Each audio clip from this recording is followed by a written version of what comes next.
आज रिन्यू 29चा 20वा दिवस आहे. आणि याच्यामध्ये आपण बघणार आहोत take care of your 70% take care of 70%. म्हणजे 70% जे पाणी तुमच्या शरीरामध्ये आहे त्याची काळजी कशी घ्यायची, तर हे आपण स्लाइडच्या माध्यमातून बघूया. आता जसं की आपल्याला माहित आहे की 70% आपल्या पृथ्वीचा भाग हा पाण्याने व्यापलेला आहे. 70% भागामध्ये आपल्या पाणी आहे पृथ्वीच्या. आणि तसंच पिंडी ते ब्रह्मांडी म्हणतो तसं आपल्या शरीरामध्ये सुद्धा 70% जे आहे तर ते पाणी आहे.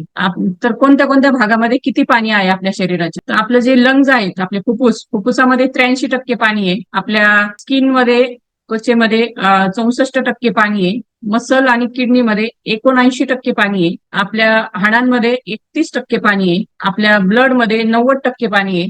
अशा पद्धतीने. आणि ब्रेनमध्ये सुद्धा मला वाटतं 85% पाणी आहे. आणि उन्हाळ्यामध्ये जेव्हा पाण्याची कमतरता आपल्याला भासते, म्हणजे शरीरात जेव्हा घामावाटे आपल्या शरीरातून पाणी जातं, जेव्हा आपण बाहेर उन्हामध्ये असतो आणि शरीरात जेव्हा पाण्याची पातळी कमी होते, तेव्हा जे उष्माघाताचे जे प्रकार होत असतात, तर त्याचं कारणच आहे की तुमच्या मेंदूतली पाण्याची पातळी जी आहे ती कमी झालेली असते. म्हणून आपल्याला चक्कर येते, आपण पडतो आणि उष्माघातासारखे प्रकार आपल्याला होऊ शकतात. तर किती गरजेचं आहे आपल्या शरीरातल्या प्रत्येक अवयवामधली पाण्याची पातळी मेंटेन राहिली तरच आपलं आरोग्य हे चांगलं राहणार आहे. आता महत्वाच्या ज्या गोष्टी आहे पाण्याविषयीच्या, तर त्या बघूया.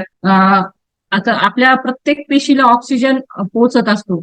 तो ऑक्सिजन पोहोचण्यासाठी, प्रत्येक पेशीला ऑक्सिजन मिळण्यासाठी जे मीडियम आहे ब्लड, तर ते ब्लड सुद्धा हे त्यामधला 90% भाग हा पाण्याचा आहे. म्हणजे आपल्या प्रत्येक पेशीला ऑक्सिजन मिळवण्यासाठी, पोहोचण्यासाठी सुद्धा पाण्याची आवश्यकता आहे. त्याचबरोबर पाणी जे आहे तर ते आपल्या बॉडीचं टेम्परेचर जे आहे ते बॅलन्स ठेवतं. कितीही बाहेर उष्णता असली तरी आपलं शरीर जे आहे त्याचं टेम्परेचर बॅलन्स ठेवण्यासाठी शरीरातून घाम निघत असतो, किंवा थंडीमध्ये सुद्धा आपल्या शरीराचं टेम्परेचर मेंटेन ठेवण्याचा प्रयत्न हा पाण्याच्या माध्यमातून होत असतो. आता पाण्यामधून आपल्या सेलपर्यंत, म्हणजे आपल्या पेशींपर्यंत जे न्यूट्रिएंट्स आणि मिनरल्स पोहोचवण्याचं काम केलं जातं, त्याचं माध्यम सुद्धा पाणीच आहे. आणि आपले जे काही आजार आहेत किंवा आपल्याला हेल्थ आपली जी आहे तर ती रिव्हर्स करायची असेल तर पाण्याशिवाय ते शक्य नाही. म्हणून आपण म्हणत असतो की पाणी हा एक महत्वाचा आपला आरोग्याचा पिलर आहे.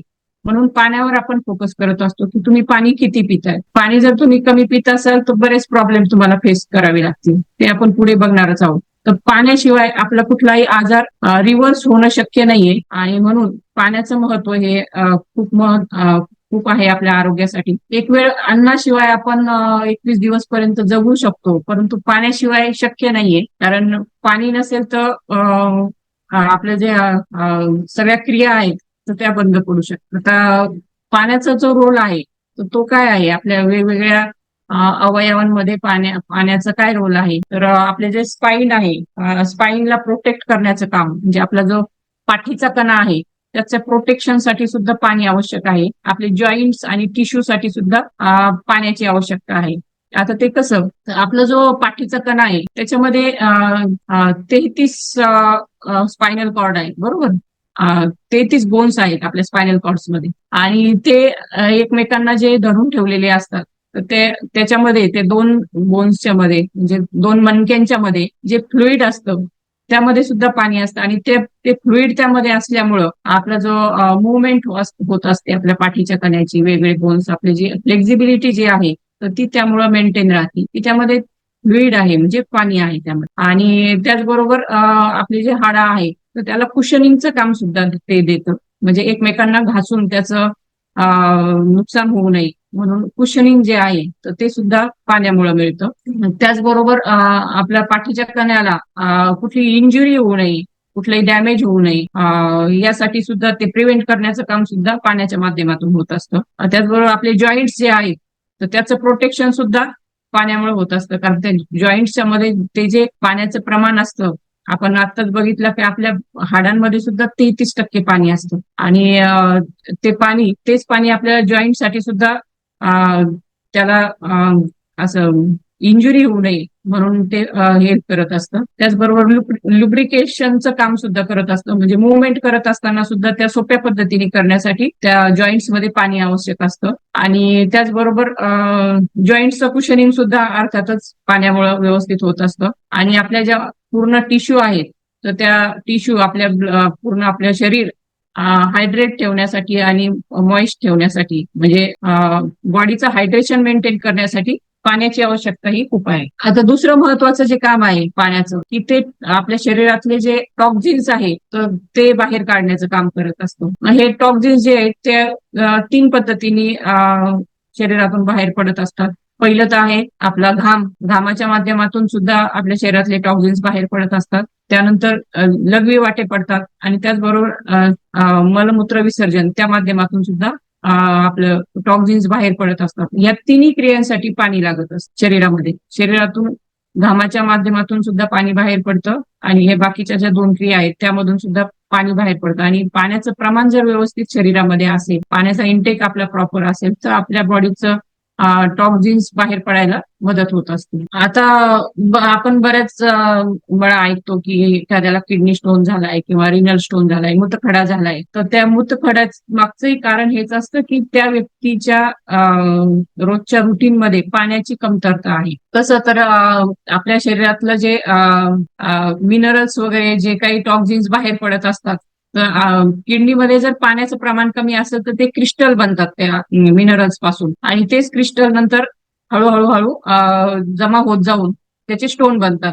आणि मग ते आपल्याला त्यातून जी पेन होत असते ती भयानक असते. किडनी स्टोन असेल, मूतखडा असेल, ज्यांना कोणाला त्रास असेल त्यांनाच माहित असतं की ती पेन किती असते. आणि याचं कारणच आहे, ते स्टोन फॉर्म होण्याचं कारणच असं आहे की आपण पाणी कमी पितो. आणि त्यामुळं जेव्हा आपण असे प्रॉब्लेम आपल्याला सुरू होतात, डॉक्टर आपल्याला सजेस्ट करतात पाणी भरपूर प्या. आता डायजेशन मध्ये कसं ते काम करतं ते बघूया.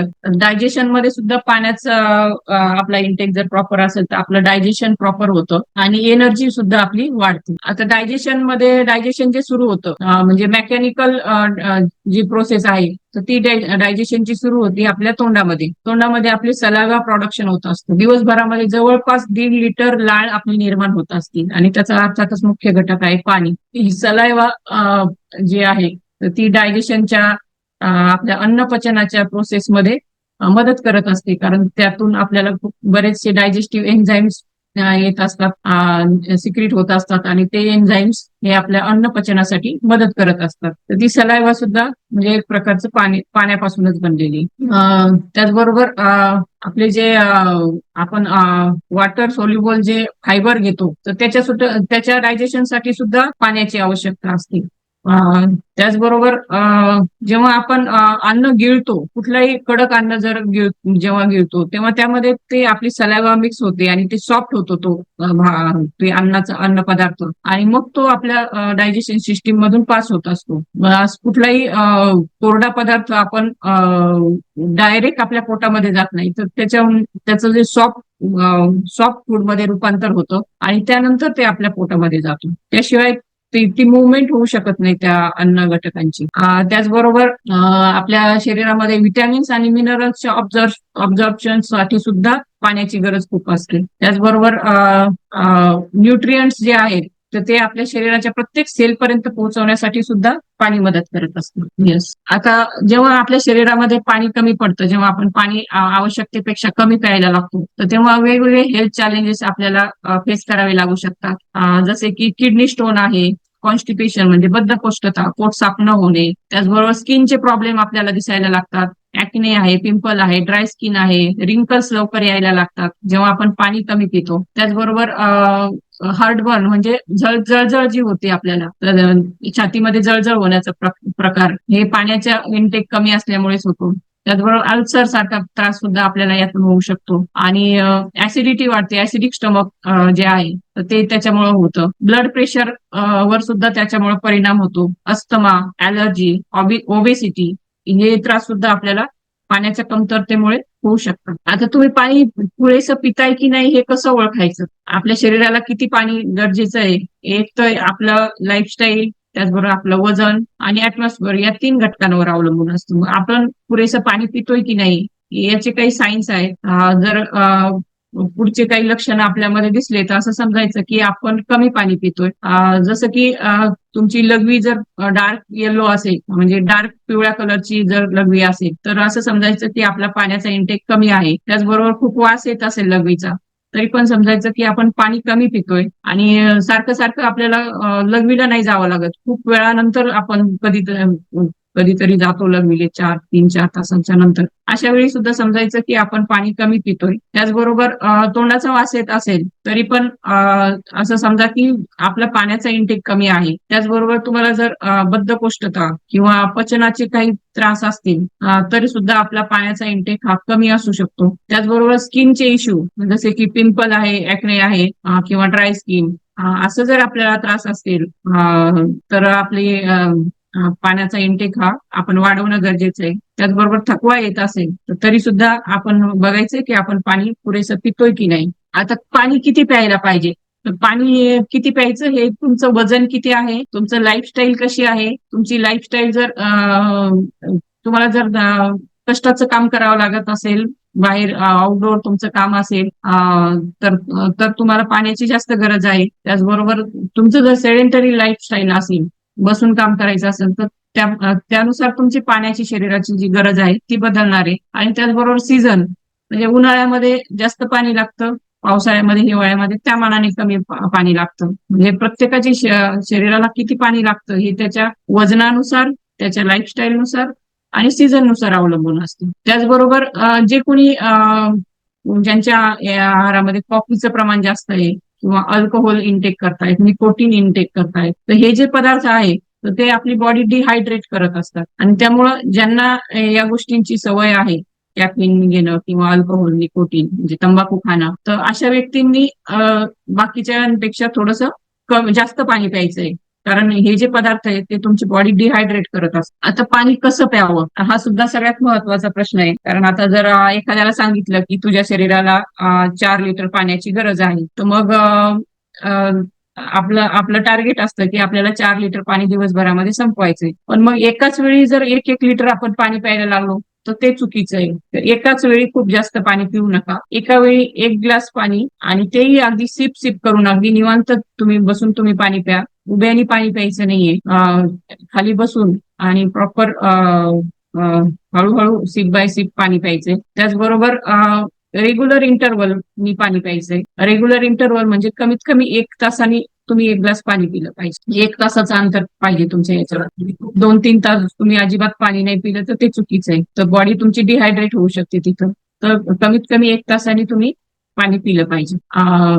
त्याचबरोबर जेवताना आता बऱ्याच जणांचे प्रश्न असतात, जेवताना पाणी प्यायचं की नाही प्यायचं, किती वेळाने प्यायचं. तर सगळ्यात महत्वाचं म्हणजे तुम्हाला जेवायचंय तर त्याच्या अगोदर तुम्ही अर्धा ते पाऊण तास 1 ग्लास पाणी पिऊ शकता. कारण जेवायच्या अगोदरच तुम्हाला खूप तहान लागलेली असेल तर तुम्ही जेवताना पाणी जास्त प्या. त्यामुळे जेवणाच्या अगोदर तुम्ही 1 ग्लास पाणी प्या, आणि जेवणाच्या दरम्यान शक्यतो पाणी पिऊ नका. जेवणानंतर अर्ध्या तासाने तुम्ही नंतर पाणी पिऊ शकता. जेवताना जर तुम्ही जास्त पाणी पिलात तर तुमचं जे स्टमक ऍसिड जे आहे तर ते डायल्यूट होईल. आपण म्हणतो ना जठराग्नी जो आहे तर तो तुमचा कमी होऊ शकतो. त्यामुळे जेवताना खूप पाणी प्यायचं नाहीये. तर त्याच्यामुळे डायजेशन पण आपलं प्रॉपर होणार नाही. आणि उभं राहून कधी पाणी प्यायचं नाहीये. नेहमी खाली बसून पाणी प्यायचं. हे काही पाण्याचे महत्वाचे रूल्स आहेत की तुम्ही कसं पाणी प्यायला पाहिजे. आणि त्यानंतर शेवटचा जो पार्ट येतो आपला तो म्हणजे रिच्युअल काय फॉलो करायचं. आपण सगळ्यात महत्वाचं म्हणजे गुड क्वालिटीचं आणि पुरेसं पाणी प्यायचंय दिवसभरामध्ये. तुमच्या शरीराच्या प्रकारानुसार, सीझननुसार, क्लायमेटनुसार, लाईफस्टाईलनुसार तुम्हाला किती पाणी प्यायचंय ते आपल्या कोचला विचारून घ्यायचंय, आणि त्या पद्धतीने आपला पाण्याचा इंटेक करायचा आहे दिवसभरामध्ये. दिवसभरामध्ये ते पाणी प्यायचंय आपल्याला, ना की एकाच वेळी 1 लिटर पाणी प्यायचंय. तर प्रॉपर जसं तुमचे कोच सांगतील की किती पाणी प्यायचंय तर ते अर्थातच तुमच्या बॉडी टाईपवर आणि सीझनवर सुद्धा अवलंबून असतं. तर आजपासून या गोष्टीची काळजी घ्या की पाणी कसं प्यायचंय, किती प्यायचंय. कारण आपल्या शरीराचा 70% भाग जो आहे तो पाण्याने व्यापलेला आहे. अगदी प्रत्येक ऑर्गन्सला आपल्या पाणी लागतं. आपल्या शरीराचं डिटॉक्सिफिकेशन होण्यासाठी, टॉक्झिन्स बाहेर काढण्यासाठी सुद्धा पाण्याची आवश्यकता असते. आणि शरीराचं सगळे महत्वाचे कामं जे आहेत ते पाण्यामुळे होत असतात.